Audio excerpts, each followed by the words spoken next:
ये बाप अपनी बेटी को कभी कबूल नहीं करता था, एक जमाने लेकिन की आखिर बात में है, जो हुआ दूर वो दराज सबको मैदानों रुला के देगा। दरमियान एक खामोश सा गांव था। कच्ची गलियां, मिट्टी के घर और शाम के वक्त अजान की मध्यम आवाज फिजा में खुल जाती थी। सर्दियों की सुबह में धुंध जमीन को चादर की तरह ढांप लेती और रात को सिर्फ कुत्तों के भौंकने और हवा के सरसराने की आवाज सुनाई देती थी। ये वो गांव था जहां खुशियां भी सादा थीं और दुख भी गहरे। इसी गांव के किनारे एक छोटा सा घर था जहां रहमत अपने बीवे जमीला और नन्ही बेटी जैनब के साथ रहता था। घर के सहन में एक नीम का दरख्त था जिसके नीचे जैनब अक्सर मिट्टी के बर्तन बनाकर खेलती थी। मगर इस घर की फिजा में एक अजीब सी सख्ती बसी हुई थी। रहमत का चेहरा हमेशा तनाव में रहता। उसके दिल में एक ख्वाहिश थी, बेटा, और इसी ख्वाहिश ने उसके दिल को बेटी के लिए बंद कर दिया था। एक शाम जब सूरज ढल रहा था और आसमान नारंगी रंग में डूबा हुआ था, जैनब थाली में रोटी लेकर आहिस्ता आहिस्ता अपने बाप के पास आई। पापा, रोटी खा लें, आप भूखे होंगे। रहमत ने सख्त लहजे में कहा, मैंने तुमसे कहा है मेरे लिए रोटी मत लाया करो, कितनी बार समझाया है, जाओ यहाँ से। जैनब घबरा गई। पापा, नाराज ना हो, अगर दर्द हो रहा है तो। रहमत अचानक गुस्से से खड़ा हो गया। मैंने कहा ना, मेरे पास मत आया करो, जाओ। फिजा में गहरी खामोशी छा गई। जमीला दरवाजे के पीछे खड़ी सब कुछ देख रही थी। उसकी आंखों में बेबसी थी। वक्त गुजरा। 1 साल बाद जमीला दोबारा उम्मीद से हुई। एक रात जब बारिश की बूंदें टिन की छत पर गिर रही थीं, रहमत ने सख्त आवाज में कहा, सुन लो जमीला, अगर इस बार भी बेटी हुई तो तुम इस घर में नहीं रहोगी। जमीला की आवाज़ लरज़ गई। ये सब अल्लाह के फैसले होते हैं। मुझे बेटी नहीं चाहिए, मुझे बेटा चाहिए, रहमत ने 2 टोक जवाब किया। चंद दिन बाद बच्चे की पैदाइश हुई। अल्लाह ने उन्हें बेटा अता किया। जमीला ने सजदाए शुक्र अदा किया और जैनब खुशी से तालियां बजाती हुई बोली, अम्मी, ये मेरा छोटा भाई कितना प्यारा है। रहमत के चेहरे पर पहली बार नरमी आई। उसने बेटे का नाम कासिम रखा।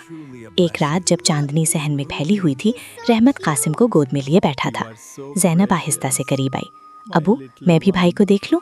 नहीं, दूर रहो, मैंने कहा था इधर मत आया करो, तुम मनहूस हो। जैनब का चेहरा जर्द पड़ गया। जमीला ने कहा, अल्लाह से डरो रहमत, ये भी तुम्हारी बेटी है। मगर रहमत ने मुंह फेर लिया। वक्त गुजरता गया। 15 साल बीत गए। अब रहमत के बाल सफ़ेद हो चुके थे। जैनब और कासिम कॉलेज जाने लगे। एक दिन कासिम ने कहा, पापा, मुझे कल कॉलेज की फ़ीस के लिए 10,000 रुपये चाहिए। रहमत ने फ़ौरन कहा, ठीक है, कल दे दूंगा। इसी वक्त जैनब ने हिम्मत करके कहा, अब्बा, मुझे भी फ़ीस चाहिए। रहमत ने बेरुखी से जवाब दिया, किस चीज़ की फ़ीस? मेरे पास इतने पैसे नहीं हैं। अब्बा, सिर्फ 1,000? 1,000 तो क्या, 100 भी नहीं है। ये अल्फाज जैनब के दिल में तीर की तरह उतर गए, मगर उसने अपने आंसू छुपा लिए। चंद माह बाद जैनब के मामू आए और अपने बेटे फैसल के लिए रिश्ता मांगा। रहमत ने बगैर पूछे हाँ कर दी। इस रात जैनब माँ के पास बैठकर रो रही थी। अम्मी, अब्बा ने मुझसे पूछा भी नहीं। जमीला ने आह भरी। बेटी, क्या करूं, तुम्हारे अब्बा नहीं मानते। कुछ महीनों बाद शादी हो गई। फैसल एक नर्म मिजाज इंसान था। एक शाम जैनब ने उसे अपनी सारी कहानी सुना दी।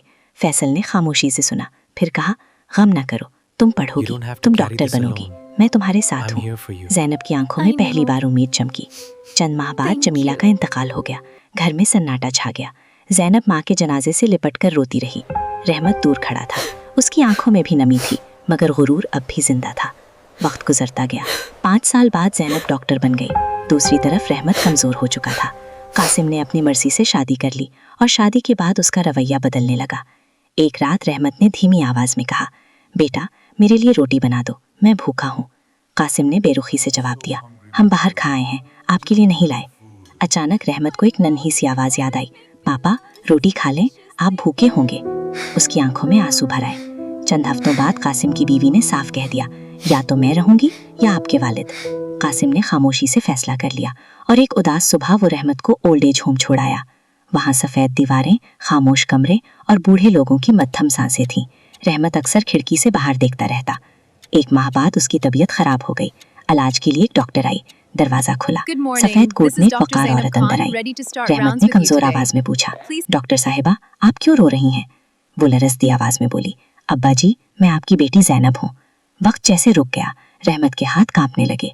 बेटी, मुझे माफ कर दो, मैंने तुम्हारे साथ जुल्म किया।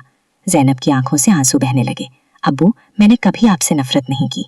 जैनब ने अपने वालिद का इलाज किया और उन्हें अपने घर ले आई। एक शाम जब सूरज डूब रहा था और हल्की हवा चल रही थी, रहमत सहन में बैठा आहिस्ता से बोला, बेटी रहमत होती है, बेटी वो दुआ है जो माँ बाप को मांगे बगैर मिलती है। फिजा में सुकून था, मगर इस सुकून के पीछे एक गहरा सबक छुपा था। औलाद बेटा हो या बेटी, वो रिस्क भी है और रहमत भी।